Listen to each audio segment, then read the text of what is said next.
خپلواک پوځ کاملا استقلالیت لري، خو بلواک پوځ د پردیو پروژې پر مخ بیایي. خپلواک پوځ له مقدساتو، ارزښتونو، پولو، خاورو او ولسونو ساتنه کوي. خو بلواک دا هر څه هیر کړي وي او د پردیو په اشاره خپل ورونه، خپل ولس او خپل خلک وژني. د خپلواک پوځ بودیجه، اکمالات او لوائح د یو خپلواک هیواد د ارادو تمثیل کوي. خو بلواک اردو د پردیو لخوا اکمالیږي. په خپلواکي اردو کې د اشداء علی الکفار رحماء بینهم انګیزه او فلسفه ژوندۍ وي. خو بلواک برعکس له کفارو سره ملګرتیا پالي او خپل مسلمانانو ته د ترهګر او بلواګر په سترګه ګوري. مستقل هیوادونه هڅه کوي چې د خپل پوځ پر ماهیت، مورال او کیفیت کار وکړي. خو جعلي قیادتونو ته د پوځ تشکیل او تعداد مهم وي. د خپلواک پوځ افراد، مشران، رهبران او سرتیري ټول بومي خلک وي. خو د بلواکي اردو په تشکیل کې د بشرپالنې او له تروریزم سره د مبارزې په نامه پردي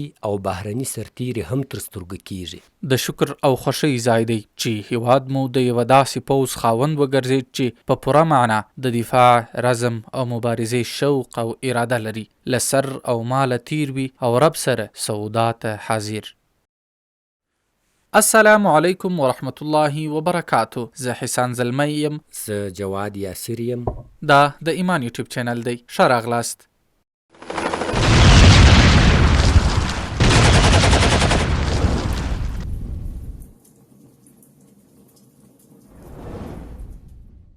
موږ شاهدان یو چې د حمید کرزي او اشرف غني په مشرۍ په تیرو 20 کلونو کې میلیارډونه افغانۍ یوازې په تبلیغاتي برخه کې مصرف سوې. له لسګونو رسنیو سره هره میاشت قراردادونه لاسلیک کول ترڅو هغه تبلیغات او اعلانات ورته خپاره کړي چې دوی ورکړي دي. هو، جمهوریت د خپل پوځ لپاره ملاتړ او حمایت په ډالرو واخیست، خو بیا یې هم نتیجه نه ورکوله. په کلیو، کورونو، ولسوالیو او ولایتونو کې د همدغه پوځ اعمالو ته په کتو ولس زړه نه ښه کاوه چې ملاتړ ترې وکړي. د خپلواک نظام خپلواکه اردو د ملت د هیلو او ارمانونو ممثله وي. موږ وینو چې د هیواد په ګوټ ګوټ کې اسلامي پوځ د خلکو له تاوده هرکلي سره مخ وي. ماشومان پر انجیرو ورخیږي او ځوانان له مینې انځورونه ورسره اخلي. تورسري تیاره ډوډۍ له کوره ورلیږي او بوډۍ میندې د ثبات او استقامت لپاره دعاګانې کوي. په افغانستان کې د افغانستان د اسلامي امارت د حاکمیت 6 میاشتې کیږي. که څه هم د مبارزې پر مهال موږ ځواکونه درلودل، خو هغه هومره منظم نه وو چې د یوه هیواد او جغرافیې د ساتنې پر معیار برابر وي. خو د افغانستان د اسلامي امارت مشرانو پر هیواد د واکمنۍ له پیله د پوځ او اردو انتظام او استحکام برخې ته ځانګړې توجه وکړه او په 6 میاشتو کې داسې پوځ آماده کړ چې کولای شي هر ډول احتمالي خطر ته ځواب ووایي. ځینو سیمهییزو او نړیوالو کارپوهانو 6 میاشتې مخکې د افغان دولت د پوځ وړتیاو باندې ځکه ملاحظات درلودل چې ګواکې دوی که هر څومره پیاوړي هم وي، خو هوایي ځواک چې ورسره نه وي څه نسي کولای. الحمدلله چې په لږ وخت کې افغان پوځ هغه وړتیا ترلاسه کړه چې هوایي ځواک هم منظم او معیاري کړي. د امریکا او متحدینو اټکل دا و چې د افغانستان اسلامي امارت به کټ مټ د هغه حکومت په سرنوشت اخته سي چې د ډاکټر نجیب تر سقوط وروسته رامنځته سوی و. امریکایي سیاستوالو اټکل کاوه چې طالبان به له خپل حاکمیت څو میاشتې وروسته په خپلو منځو کې اختلافات پیدا کړي او نظام جوړونه به ترې پاتې سي. الحمدلله چې د اسلامي امارت مسؤلینو او ویښو مشرانو شپه او ورځ په ځان یوه کړل او نظام جوړونې ته یې کار ووایه. اردو یې منظمه کړه او د هیوادوالو هغه تشویش یې رفع کړ چې ګواکې بیا به کورنۍ جګړې وي او بیا به ملوک الطوایفي حاکمه سي. د اسلامي امارت د پوځ بله ځانګړنه دا ده چې په دیني او ملي روحیه سمبال او روزل سوی دی. پخوا به که د کابل حکومت د پوځ له هر سرتیري سره خبرې کېدې، هغوی به په پوځ کې خپل شمولیت په 12,000 افغانیو یا هم اقتصادي حالت سره توجیه کاوه. د اوسني پوځ سرتیري د ایمان، عقیدې، علم، عمل او تخصص په ګاڼه سمبال دي چې له همدې امله د امید سترګې پرې یخېدای سي. زموږ پوځ مبارزه وکړه، قرباني یې ورکړه او د نظامی میدان په ګټلو سره یې هیواد ته استقلال ور اعاده کړ. اوس یې مبارزې بل رنګ واخیست او هغه د شیرازۍ، اعداد، تیاری او استحکام دور دی.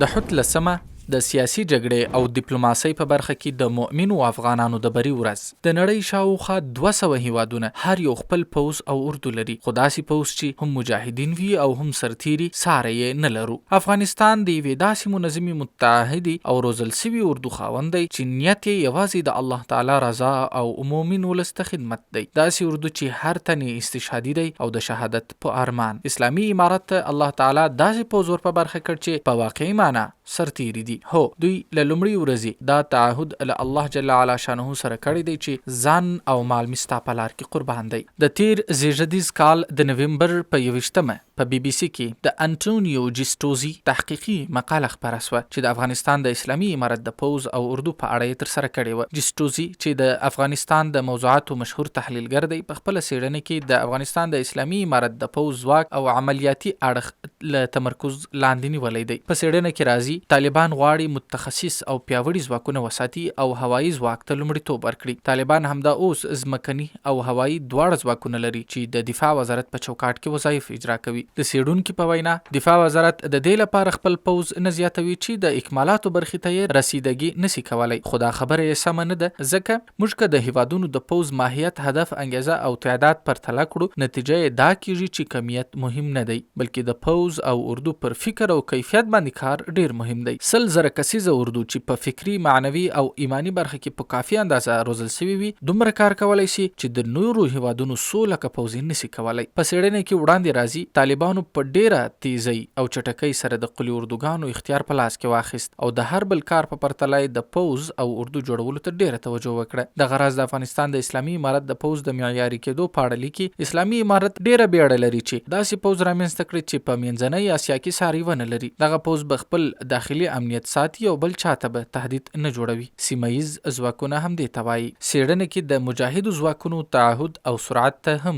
اشاره شوې ده. وایي طالبان که څه هم په تخنیکي برخه کې څومره چې لازمه ده وسایل په اختیار کې نه لري، خو د شرخوشو او مزاحمو ډلو په کنټرول او د هغوی د فعالیت په ختمولو کې فوق العاده ژر اقدام کوي او ډیر جدي دي. د پنجشیر دره نیول د افغانستان د اسلامي امارت د پوځي ځواک ښه مثال دی چې په ابتدایي او پیچلیو حالاتو کې هم له انساني تلفاتو مخنیوی وکړ او هم پنجشیر د حکومت له سلطې لاندې راوست. د اسلامي امارت په تیره 22 کلنه مبارزه کې جدیت او قاطعیت د یاد صف عمده اوصافو.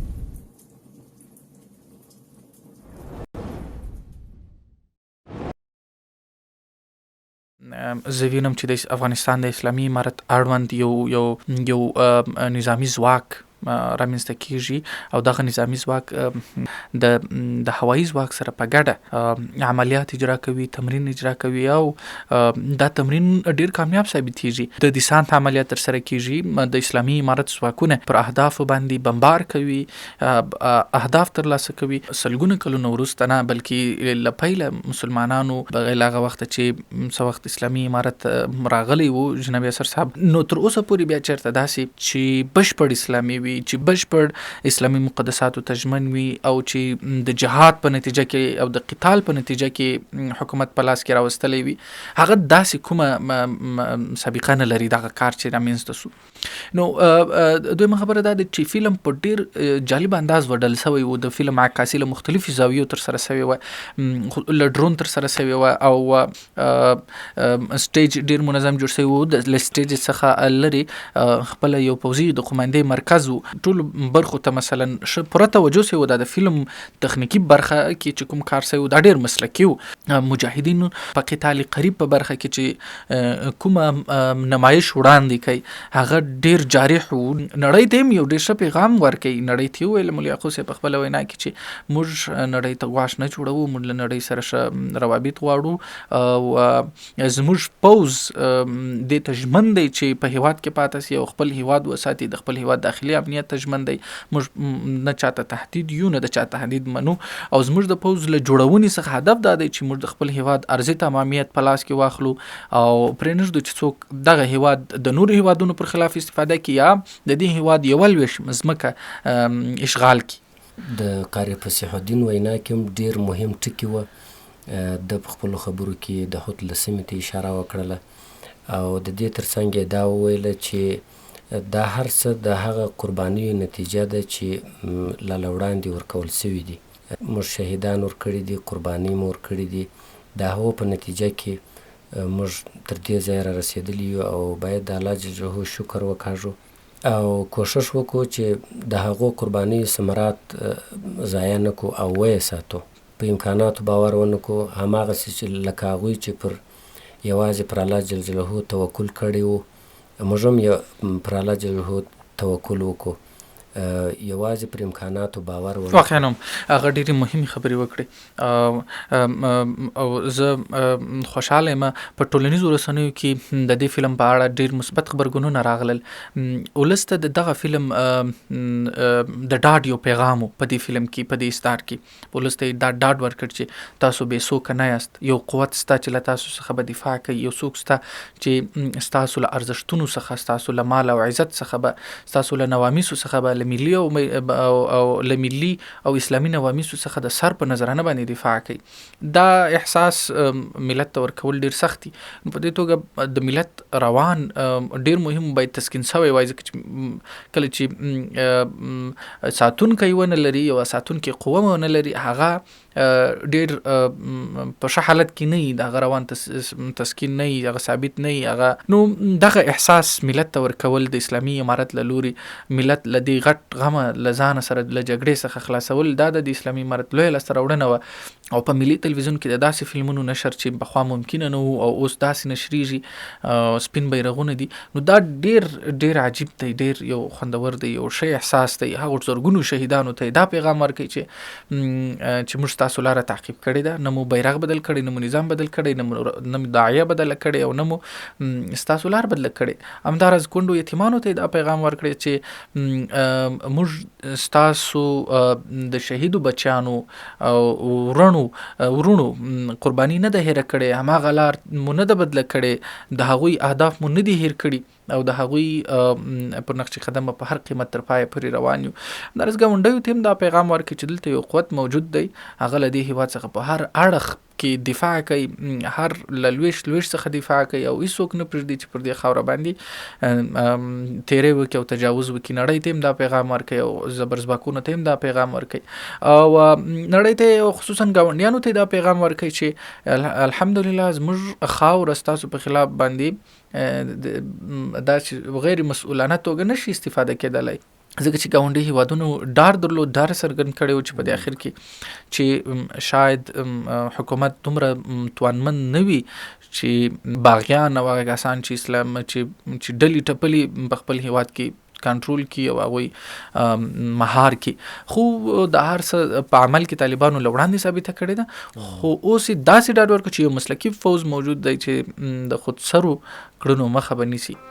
همداراز د اسلامي امارت مشرانو ته د دې فلم د دې تمرین او د دې فلم یو پیغام دا دی چې توجه وکړي د پوز پر جوړونې، توجه وکړي د فوزي آلاتو پر جوړونې، د امکاناتو پر رامنځته کولو، د فوزي صنعت پر پیاوړي کولو، د بشري قوې پر تربیه کولو، د اعداد د مدرسو، د اعداد د معسکراتو پر خلاصولو او هغه برخه ته په هغه برخه کې پر مصارفو او هغه بالکل بې ځای نه دي.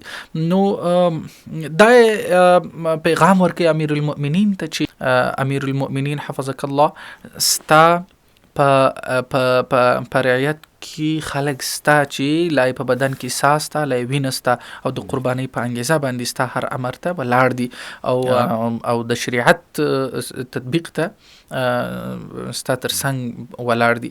نو الحمدلله فلم له هر اړخه غنیو، پیغامونه یې درلودله او محتوای یې درلودلې او له سیاسي اړخه دا فلم هم ډېر مهم و، ځکه چې ډېر مهم مشران پکښې راغلي و، پکښې حاضر و، د هغوی شتون دلته یو پیغام ورکو، دغه د اتفاق او اتحاد پیغام ورک.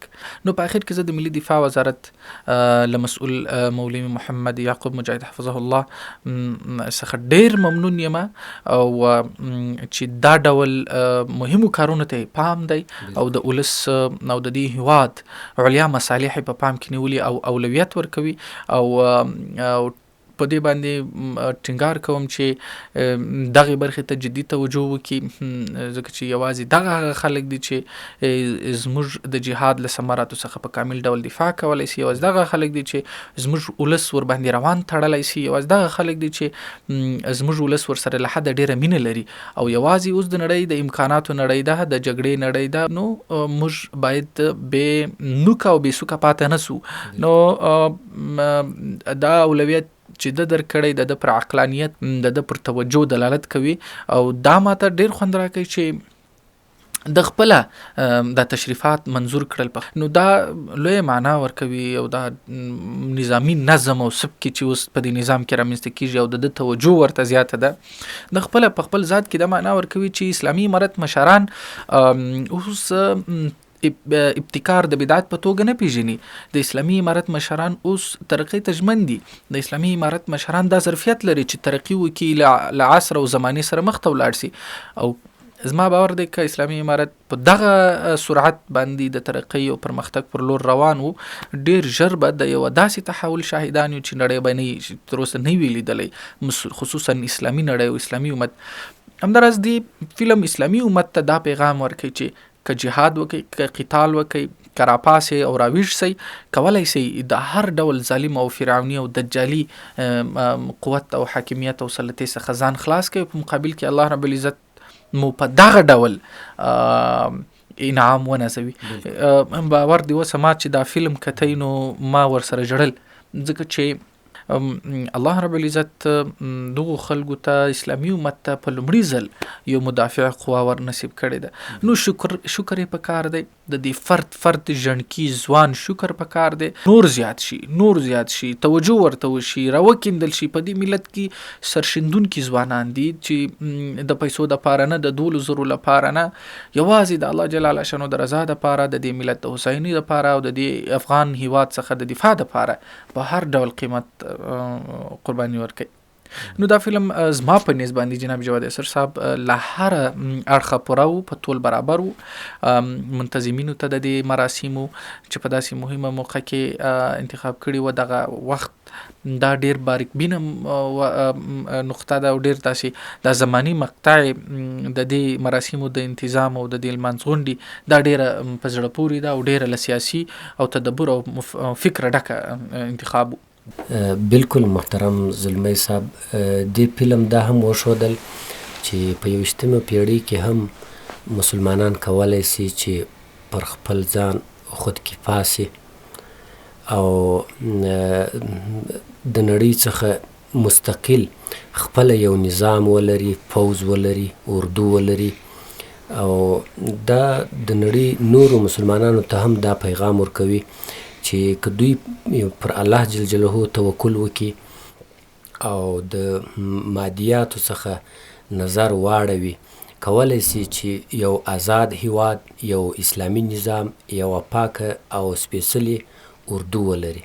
دا امکانات چې موږ لاسته راوړو د خپله د الله رب العزت نصرت دی، او دغه نصرت په دې برخه کې په لا توجه ډیریږي، ځکه چې دا دنیا الله رب العزت له امکاناتو سره پیدا کړې ده، او دا امکانات د مسلمانانو خصوصا انسانانو لپاره، بالعموم د انسانانو لپاره مسخر دي. موږ به خواري کاږو، موږ به ځان ستړي کوو، موږ به اولویات ټاکو، موږ به فکر کوو، موږ به د امکاناتو څخه د استفادې لارې چارې لټوو، او موږ به افراد پیدا کوو، د کار خلک اداره به جوړو، او موږ به بالاخره یو منظم فوز جوړو، او دا هر څه د الله رب العزت په نصرت کو.